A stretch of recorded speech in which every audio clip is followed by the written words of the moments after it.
रहमान रहीम। मैं हूं हकीम अब्दुल बारी दवान। तो स्पर्म की कमी के हवाले से बहुत से फार्मूला मैंने अपलोड किए हैं और कुछ फार्मूलाज ऐसे हैं कि उनकी प्राइस ज़्यादा होती है लेकिन अफेक्टिव वो बहुत ज़्यादा होते हैं। मैं अपने नाज़रीन से गुजारिश करूंगा कि अगर कोई अफोर्ड कर सकता है तो वो फार्मूला करे कि जो कि मैंने अपनी मुतअद्दिद वीडियो में मैंने अपलोड भी किए हैं।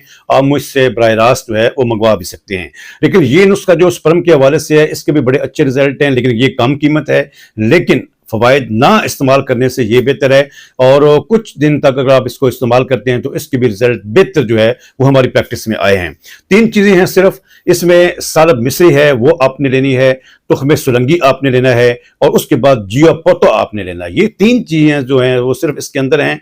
आप किसी हवाले से भी रहनुमाई भी मुझसे चाहते हैं तो मेरे यूट्यूब चैनल हकीम अब्दुल बारी दवान के नाम पर मेरा चैनल है, उसमें मेरी हर वीडियो के अंदर मेरा व्हाट्सअप कॉन्टैक्ट है, उसके जरिए मुझसे रब्ता भी कर सकते हैं। इस पेज के इनबॉक्स से भी रब्ता कर सकते हैं। इन तीनों चीज़ों को अच्छे तरीके से बारीक पीस लें। बारीक पीसने के बाद सुबह शाम आपने 3 ग्राम जो है ये आपने पानी के साथ इस्तेमाल करना है, दूध के साथ इस्तेमाल करना है।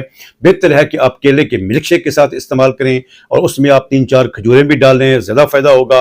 8-10 गिरियाँ बादाम की डाल लें, मगज़ बादाम की, और ज़्यादा फ़ायदा होगा। बादाम, पिस्ता, काजू, कोई भी चीज़ अगर आपके पास ड्राई फ्रूट में है तो वो आप उसमें डालें तो रिजल्ट भी इंशाल्लाह आएंगे। साथ ऑयली चीज़ों से, गर्म चीज़ों से परहेज़ करें और टेंशन से ख़ास तौर पर परहेज़ करें। बहुत से जो पेशेंट ऐसे हैं कि जिनको जो कहते हैं कि हमें समझ नहीं आती कि स्पर्म की कमी क्यों पैदा हुई, तो उनकी बड़ी वजह ये भी सामने आई है कि वो टेंशन में रहते हैं, परेशानी में रहते हैं। औलाद ना होना भी एक परेशानी होती है, तो वो किसी न किसी परेशानी में मुब्तला होते हैं जिसकी वजह से भी स्पर्म के ऊपर बुरा असर जो है वो पड़ता है। अहम नुस्खा हमेशा कोशिश करता हूँ वही नुस्खा आपके सामने लेके आऊँ जो मेरी प्रैक्टिस का हिस्सा हो। कोशिश कीजिए कि इसको पेज को भी फॉलो करें और ज़्यादा से लोगों तक इस वीडियो को व्हाट्सएप ग्रुपों में और मुख्तलिफ अदर नेटवर्क पर इसको शेयर करें। लोगों के साथ इजाज़त चाहूँगा। अस्सलाम वालेकुम रहमतुल्लाहि व बरकातहू।